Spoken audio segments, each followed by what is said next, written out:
Polri telah melakukan koordinasi dengan Biro Investigasi Federal Amerika Serikat untuk memeriksa email pengirim ancaman bom pada Selasa lalu terhadap pesawat Saudi Airlines.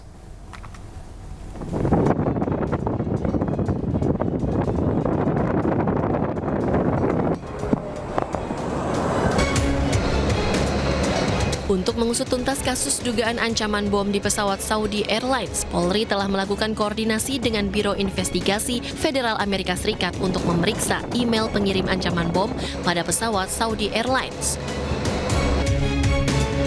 Hal tersebut disampaikan Kapolri Jenderal Polisi Listio Sigit Prabowo usai menghadiri pembukaan Bayangkara Sport Day 2025 Jakarta. Kapolri menambahkan, Polri menemukan ada ketidaksesuaian identitas pengirim email, karena itu kasus ini masih diinvestigasi mendalam. Ini kita sedang berkoordinasi dengan FBI untuk meneliti email yang ada. Sementara kita dapati email yang dikirim tidak sesuai dengan nama dimaksud, sehingga kita sedang melakukan pendalaman lebih lanjut. Alamat emailnya tidak sesuai dengan si pemilik email. Tapi untuk asal emailnya sudah ketahuan?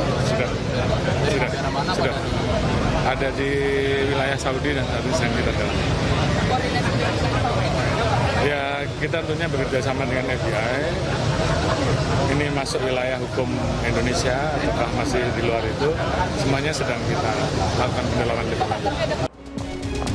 Selain itu, Kapolri memastikan berdasarkan pemeriksaan di lapangan, tidak ada benda menyerupai bom di dalam pesawat, termasuk dari barang-barang yang dibawa penumpang. Dari Jakarta, Rizky Ihwal, iNews melaporkan. Rasa khawatir menyelimuti keluarga salah seorang jemaah haji penumpang pesawat rute Jeddah Surabaya yang mendapatkan ancaman bom.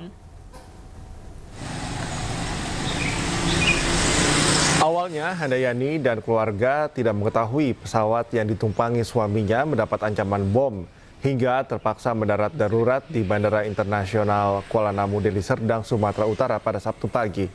Hal itu baru diketahui saat dirinya datang ke asrama haji Sukolilo, Surabaya untuk menjemput sang suami Suwarno yang sebelumnya dijadwalkan tiba dari Tanah Suci pada Sabtu sore. Terkait hal ini, Handayani harus menunggu karena kepulangan jemaah haji kloter 33 ke asrama haji Sukolilo, Surabaya ditunda. Sungguh tunggu sebentar, masih rapat. Kalau sudah rapat mau ditelepon. Dari pihak asrama haji sini diberitahu seperti apa, Bu? Katanya besok. Besok datangnya ya? Iya. Berarti ada keterlambatan kedatangan, Bu ya? Iya. Ini sedianya pulang hari ini gitu ya? Iya. Tapi harus nunggu besok ya? Iya. Suami atau apa? Sebelumnya pada Selasa 17 Juni lalu, pesawat Saudi Airlines yang mengangkut ratusan jemaah haji Indonesia asal Depok dan Bekasi, Jawa Barat juga mendarat darurat di Bandara Kuala Namu, Medan, Sumatera Utara.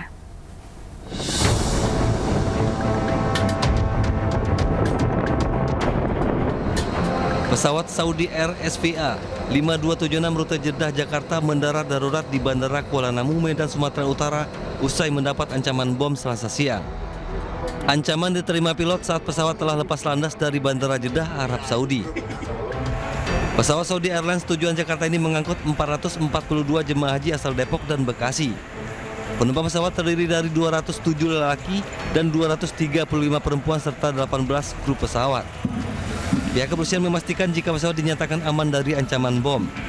Polisi juga masih melakukan penyelidikan terkait ancaman bom dengan berkoordinasi dengan pihak Jeddah.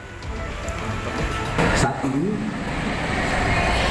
posisi pesawat dinyatakan clear, baik dari kabin maupun dari barang-barang yang diangkut di pesawat. Dan kami masih lakukan pendalaman terhadap barang bawaan dari para jemaah haji yang berada di Jeddah.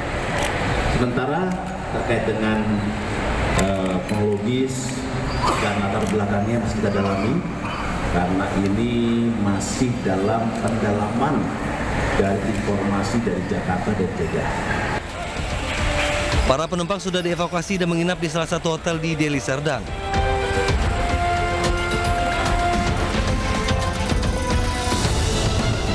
Sementara itu, keluarga salah satu jemaah haji kloter 12 JKS, Mardiah Dul Halim asal Cilangkap Tapos, yang berada di pesawat Saudi Airlines yang dikabarkan diteror bom, menggelar doa bersama di kediamannya. Keluarga mendapatkan kabar teror tersebut dari grup WhatsApp dan langsung menghubungi para jemaah haji. Keluarga senang para jemaah dalam kondisi aman. Para jemaah haji asal Depok dan Bekasi ini dijadwalkan akan pulang. Tim Liputan News melaporkan. Ke informasi lain, pemirsa, kebakaran melanda kawasan padat penduduk di Komplek Puntun, Palangkaraya, Kalimantan Tengah. Ya, proses pemadaman sempat terkendala akses jalan yang sempit.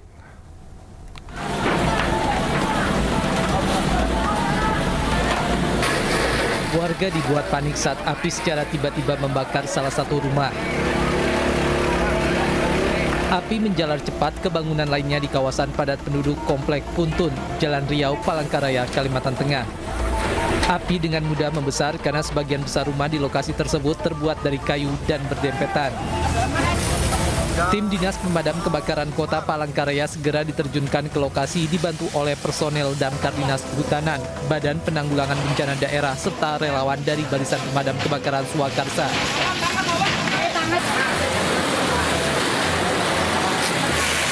Upaya pemadaman sempat mengalami kendala. Akses jalan yang sempit membuat mobil pemadam tidak dapat menjangkau titik api. Petugas dan relawan akhirnya menggunakan mesin pompa portable dengan sumber air dari Sungai Kahayan. Usai 2 jam berjibaku, api akhirnya berhasil dipadamkan. Jadi saat sholat subuh kita menerima informasi bahwa daerah Puntun terjadi kebakaran. Ternyata kami sampai sini api itu sudah merah di atas cepat sekali karena kan rumahnya adalah rumah kayu. Jadi pada saat itu berbondong-bondonglah sebuah kawan-kawan BPK ini sehingga ke dalam ada yang bisa pakai mobil, ada yang tidak bisa pakai mobil karena jalannya kecil sekali. Meski tidak ada korban jiwa dalam peristiwa ini, namun kerugian ditaksir mencapai lebih dari 1 miliar rupiah. Polisi kini masih menyelidiki penyebab kebakaran dengan meminta keterangan dari sejumlah saksi. Nekat mencuri rumah kosong, 2 kakak beradik ditangkap polisi. Ya, aksi penangkapan berlangsung humanis. Pelaku yang tertidur pulas dinyanyikan lagu selamat ulang tahun oleh polisi.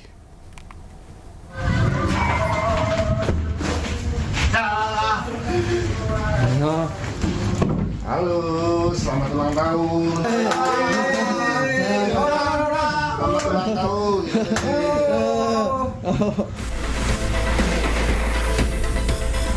Subdit 3 Resmob Ditreskrimum Polda Metro Jaya berhasil menangkap pelaku pencurian di sebuah rumah di kawasan Benda Baru, Pamulang, Tangerang Selatan. 2 orang pelaku merupakan kakak beradik berinisial A dan MK, ditangkap saat tengah tertidur di kontrakannya yang tak jauh dari rumah korban. Aksi pencurian terjadi pada saat korban meninggalkan rumah dalam keadaan kosong. Sang kakak memanfaatkan situasi dengan mencongkel jendela rumah korban menggunakan sendok semen, lalu kemudian mengajak adiknya untuk membawa keluar barang-barang milik korban. Akibat aksi keduanya, korban mengalami kerugian belasan juta rupiah. Usai kehilangan televisi, 2 unit ponsel, aki mobil, dan beberapa pasang sepatu mewah. Ketika kakak yang berinisial A mengetahui bahwa korban tidak ada di rumah, maka kakaknya langsung membobol rumah dengan menggunakan sekop yang ada di pelataran rumah milik korban.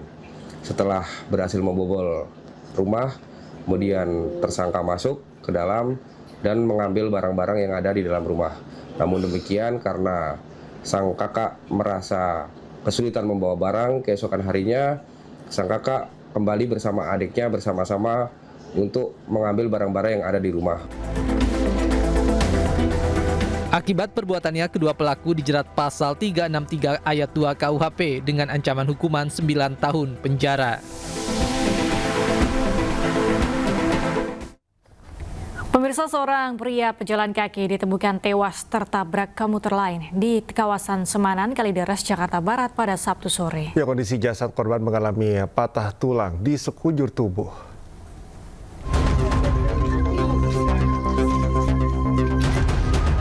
Warga di kawasan Semanan, Kalideres, Jakarta Barat ini dikejutkan dengan penemuan mayat seorang pria berusia 50 tahun. Pria bernama Mayan asal kampung Malang, Semangan Kalideres ini tewas tertabrak kereta komuter lain jurusan Tangerang menuju Duri. Diduga korban tidak melihat kereta datang saat ia tengah melintas. Korban lalu terlindas hingga mengalami patah tulang di sekujur tubuh. Jadi kronologinya si bapak ini sedang melintas ke rel kereta. Nah, ada kereta dari arah Polres Tangerang menuju ke Duri, stasiun Duri. Lagi melintas. Petugas identifikasi langsung melakukan olah tempat kejadian perkara. Saat korban lalu dievakuasi ke Rumah Sakit Polri Kramat Jati untuk dilakukan otopsi. Kasus ini dalam penyelidikan Satreskrim Polres Metro Jakarta Barat. Dari Jakarta, Miftahul Gani, iNews melaporkan. Seorang pekerja bangunan tewas tertimbun tanah longsor setinggi 2 meter di Kelurahan Gudang, Kota Bogor, Jawa Barat.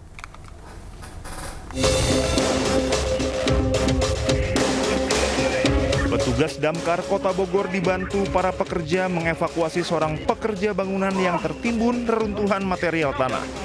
Korban saat itu tengah membuat konstruksi cakar ayam untuk fondasi pembangunan sekolah dasar negeri milik pemerintah Kota Bogor. Namun tiba-tiba tanah longsor dan korban terjebak di dalam lubang fondasi selama setengah jam. Diduga longsor tersebut akibat kontur tanah yang labil. Karena itu kedalamannya sangat dalam, ya istirahat dulu, terus ngobrol begini, dia posisi kan begini, dia itu posisinya miring begini, dia begitu kita pada ngobrol, tiba-tiba langsung jatuh, beres aja itu. Jadi kan nggak ada apa namanya, nggak ada aba-aba. Kalau kemarin-kemarinnya kan ada lihat tanah, pergerakan tanah itu bisa kelihatan. Langsung dipanggil, suruh minggir dulu. Kalau itu kan kepanjangan 6 meter, tanah langsung jatuh. Saya mendapat informasi bahwa ada kejadian longsor di lokasi pembangunan SDN Gang Aut. Saya kebetulan langsung meluncur ke sini dan di TKP kebetulan sudah dibawa. Untuk korban berjumlah 1 orang bernama Iwan Setiawan tadi dievakuasi ke rumah sakit Pania, dan setelah informasi 1 jam kemudian ada informasi bahwa beliau meninggal dunia.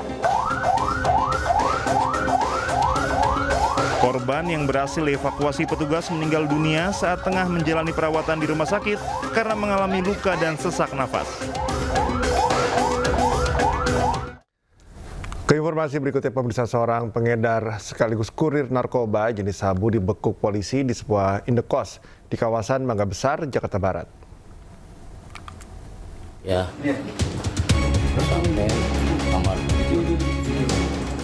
Seorang pengedar narkoba berinisial SR alias UY, 37 tahun, dibekuk anggota unit reskrim Polsek Cilincing, Jakarta Utara di sebuah tempat indekos di Taman Sari, Jakarta Barat. Dari hasil penggeledahan, petugas menemukan sebuah tas berwarna hitam berisi narkoba jenis sabu seberat 492 gram. Petugas juga menyita sebuah timbangan digital serta plastik klip bening. Pelaku diduga kerap menjual narkoba di sekitar kawasan Cilincing. Bisnis narkoba tersebut sudah dijalankan tersangka selama hampir 2 bulan dengan keuntungan Rp1.200.000 untuk setiap 100 gram paket sabu yang dijualnya.